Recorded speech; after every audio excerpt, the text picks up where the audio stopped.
10 दिसंबर को भारत के संसदीय इतिहास में पहली बार ऐसा हुआ जब भरी संसद में किसी गृह मंत्री ने गाली दी। चुनाव सुधार पर चर्चा के दौरान वोट चोरी जैसे गंभीर मुद्दे पर घिरे गृह मंत्री अमित शाह गाली गलौज पर उतर आए।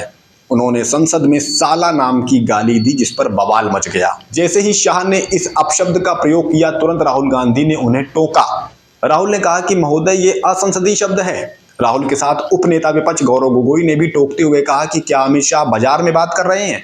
जिसके बाद अमित शाह ने स्पीकर से कहा कि मान्यवर, अगर मैंने कोई गलत शब्द बोला तो उसे संसदीय कार्यवाही से हटा दिया जाए।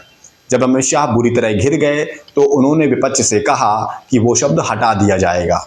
उन्होंने राहुल गांधी से भी पर्सनली कहा कि राहुल जी, वो शब्द हटा दिया जाएगा। कुछ देर बाद खबर आई कि ये गाली संसद की कार्यवाही से हटा दी गई। सुनिए क्या कुछ हुआ था उस वक्त लोकसभा में। अब चुनाव आयोग ने तो निर्णय कर दिया, मगर मैं भी साहब थोड़ा ज्यादा सोचता हूँ। तो मैंने सोचा, साला ये चुनाव आयोग कहता है कुछ नहीं हो रहा है, कुछ नहीं हो रहा है, तो ये लोग आरोप क्यों लगाए।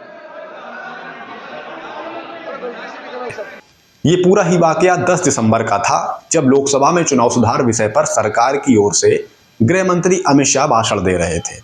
इस दौरान वे वोट चोरी पर विपक्ष के सवालों का जवाब देने की बजाय विपक्ष को टारगेट करने में लगे हुए थे और नेहरू, सोनिया गांधी, राजीव गांधी की बातें कर रहे थे। इन सभी बातों से नाराज विपक्षी सांसद संसद से वॉकआउट करने लगे। इसी दौरान अमित शाह के मुंह से गाली निकल गई। शाह ने कहा कि मैंने विपक्ष के खिलाफ इतना कुछ बोला, नेहरू पर बोला, सोनिया गांधी पर बोला, तब उन्होंने वॉकआउट नहीं किया।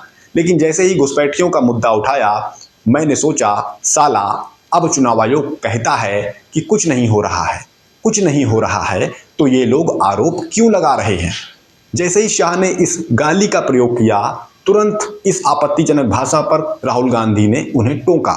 इस पूरे ही मामले में कांग्रेस प्रवक्ता सुप्रिया सुले ने तंज कसते हुए सोशल मीडिया पर लिखा कि आखिर इंसान अपना असली रंग दिखा ही देता है। वहीं कांग्रेस की प्रवक्ता रागिनी नायक ने लिखा कि संसद पटल पर गाली देने के बाद गृहमंत्री की बॉडी लैंग्वेज देखिए, कोई दुख, कोई शर्म, कोई पश्चाताप नहीं।